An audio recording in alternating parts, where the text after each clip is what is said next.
د جنوبي وزیرستان نه د قومي اسمبلی غړی او پښتون ژغورنې غورځنګ پی ټی ایم مخکښ علي وزیر چې د 26 میاشتو د بند تیرولو وروسته خوشي شوی وایي په پښتنو د ظلمونو پر ضد مبارزه پیل کړې جیل یې پکې تیر کړو خو مبارزه به جاري ساتي. افغان کې دا بالکل ویریدونکې خبرې دي، جنونه مرګونه قیدونه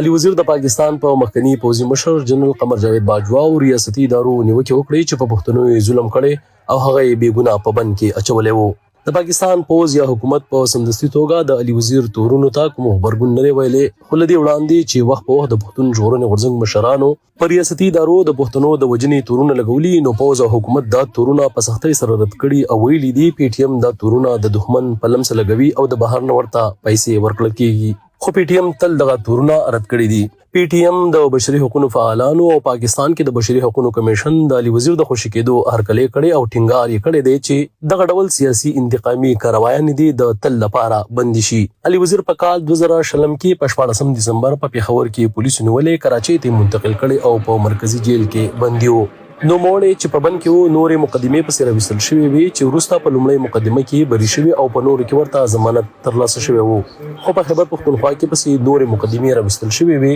او په وروستیو کې په هغو مقدمو کې هم ضمانت منظور شوی وو. وزیر باندې ټوټل کیسونه چې دي هغه وو کیسه ښکاره دي. درې په پښتونخوا کې چې یو د 400 یو د ډي آی خانو او یو د ټانکو او سلور په کراچۍ کې چې دوه د سوراب ګوټ تانی یو د بورډ ویسن تانی یو د شاه لطیف ټاون تانی. نو په دې کې اډمبنه کیس یو چې کم کې د پیښور نه گرفتار کړي راوستو هغه کیس د بری شوی دی. اوس په کراچۍ کې درې کیسونه دي چې د یو اورونه په 13 تاریخ ته او د دوه اورونه په 28 تاریخ ته. نو دا کیسونه به چلیږي او علي به د لرازي دلته کې عدالت کې بازیری کی. پښتون ژغورنې غورځنګ د علي وزیر د خوشي کولو لپاره د تیر کال فروری په میاشت کې د سند اسمبلی مخې ته احتجاجي پرلط کړي او په سند صوبه کې د پاکستان پیپلز ګوند په حکومت نیوکه کړې وي چې سند حکومت کولی شي په علي وزیر جوړې مقدمې ختمې کړي خو نه ختموي. خو هغه وخت د پاکستان پیپلز ګوند مشر بلاول بټو زرداری ویلي وو په لومړۍ مقدمه کې د علي وزیر د لپاره وکیل لګلې په جیل کې ورته اسانتیاوي ورکړې شوې او د ملي امنیت په کمیټې کې هغه د علي وزیر د خوشي کولو غوښتنه کړې و او زیاته کړې و ورسره کوم جادو نشته چې علي وزیر خوشي کړي او د سند حکومت د مذاکراتو وروسته پی ټی ایم بیا پرلط ختم کړي وو.